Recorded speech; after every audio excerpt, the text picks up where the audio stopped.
Hello everybody, it's me Nate aka Double Dog, and I'm back finally for a new game review. That's right, I'm finally reviewing Street Fighter 6. It was developed and published by Capcom and released on June 2nd of 2023 on Xbox Series X and S, PlayStation 4 and 5, and also in the arcades. Yes, I know, arcades actually still exist. Now let me just read a brief synopsis of this particular game. Here comes Capcom's newest challenger. Street Fighter 6 launches worldwide on June 2nd, 2023, and represents the next evolution of the Street Fighter series, which has sold more than 47 million units since its debut 35 years ago. Powered by Capcom's proprietary RE engine, Street Fighter 6 spans three distinct game modes, including Fighting Ground, World Tour, and Battle Hub. This experience also includes innovative new gameplay features, plus enhanced visuals for every aspect of your gameplay. Now, honestly, that is a pretty good synopsis of it. I mean, it's honestly quite bullet point business class. So I'm going to sum it up like this. This is a visually very vibrant, very modern day interpretation of the Street Fighter series with giant, bold colors, a weird art style. And I'm going to be honest, this game plays great, but I don't like the visual style of it. It looks a little bit too poppy, like it's trying to cater towards the modern generation of gamers with these vivid, bright colors and weird things that pop up on screen. But I'm not going to hold that against it, because the game itself is structurally pretty dang decent for a fighting game, especially Street Fighter. Now, like I said, this game consists of three different game modes when you first load up. You have your Fighting Ground, your World Tour, and your Battle Hub. This game mode is Fighting Ground. It basically consists of like your local online matches in arcade mode, which is actually kind of cool because they actually have like a little story and cutscenes that aren't animated. It's like drawings and stuff, but it's got voiceover work and, a pretty good amount of content just for that. And of course, your training mode.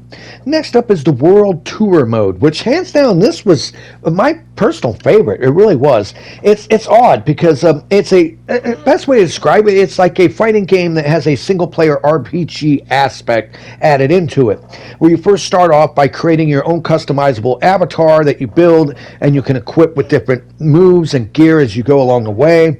And you basically go through these open areas. You have a cell phone and everything for you take missions. You go, you talk to people, and you actually get to roam around areas and you can fight and stuff. And honestly, you earn points in it, which allows you to upgrade your character. Hands down, it was actually really, really fun, and I liked it. Though I will admit, I don't have a problem with games having cutscenes and story dialogue, but this game is a little bit overstuffed to the gills with it. So if you are like me and you like a mild amount, this is excessive, okay? It has a massive amount of story going on in this. So honestly, it's definitely an improvement. I think they kind of got a little bit carried away. But I will say, fortunately, it's not like some of the other fighting games I played where it has ads popping up to sell you like Starbucks and Milky Way bars. So fortunately, at least so far, I haven't noticed that. But we all know how these companies like to shoehorn that crap in at a later date. But the third and final game mode is known as Battle Hub. It's basically an online mode where you go around with your avatar you've created, and you can play like other games, like classic games. You can also, there's a DJ booth you can interact with to change the music, and you can get in avatar battles with other people. And it's basically a way to where you can also hook up for matchmaking to actually have matches with people. And this is the main thing where they're going to be adding more content. Definitely down the road, I can see them expanding the World Tour mode as well, but the Battle Hub, I honestly can see them dumping a lot more into it, like new games you can play and more larger hubs that you go to. Honestly, it's really not that bad. But the one thing I'll actually have to let you know about is, what about the actual gameplay, the fighting mechanics in this? Well, the main fighting gameplay of Street Fighter 6 seems to be based around something known as a drive gauge. And it's a system that is designed to encourage player creativity, where the gauge can be used for 5 different techniques that require players to choose which to prioritize over other ones. Now, most of the drive gauge's mechanics are based off of previous mechanics from previous Street Fighter games, such as the parry, focus attack, X moves, stuff like that. And the game features 3 control types that you can choose through. So if you don't like certain controls, you can actually change them. It's got the classic controls, which is the classic control scheme that consists of the 6-button layout that functions similar to the previous entries in the game series. It's got a modern control scheme where you can assign special moves to single buttons that are combined with the directional input. And then it has a dynamic control scheme, which now this one seems to be only allowed in certain parts of the fighting ground mode. I believe they don't allow you to use it in online mode, and I believe it's because it makes it more balanced and fair, because you can kind of really just mop the floor with people if you know how to do this. I mean, it uses a single button auto attack layout that's based off of what range that is performed. It's interesting. Now, the use of multiple super combos also returned from the Alpha series, I believe it was. They also, counting like the Ultra combo variants from Ultimate Street Fighter V, I think it is. But each character in this only has 3 super combos based off of their respective level gauge. Now, along that side, now I had other people ask me, it's like, well, Nathan, does it play good? It's like, yes, it plays good. But they're like, does it have the convoluted crap of like doing a circle dash, all this crap to do moves? Yes, it does. It does, but it does allow you to actually tweak the move set to make it a little bit easier for you to play as your character. So I found this to actually play a lot more fluent and easier than the previous game entry. Now, the other thing I got to talk about, which is interesting, is at first I didn't know it had this, but there's a real-time commentary system that's built in where you can have English and even Japanese play-by-play and color commentators that actually respond to the action in real time, and it gives us this really cool tournament-style feel. And it has 8 different commentators. Each one has 2 different commentary types, like a play-by-play and color commentary. Honestly, it was really neat. I actually liked it, and it did a good job. But after a while, I ended up not wanting to listen to it, because after a while, I'm like, okay, I want to play a game. It's cool. It really is, and it does work well. But it just comes off as a more annoying version of like the play-by-play you get in like a WWE 2K game, So it's still a cool feature.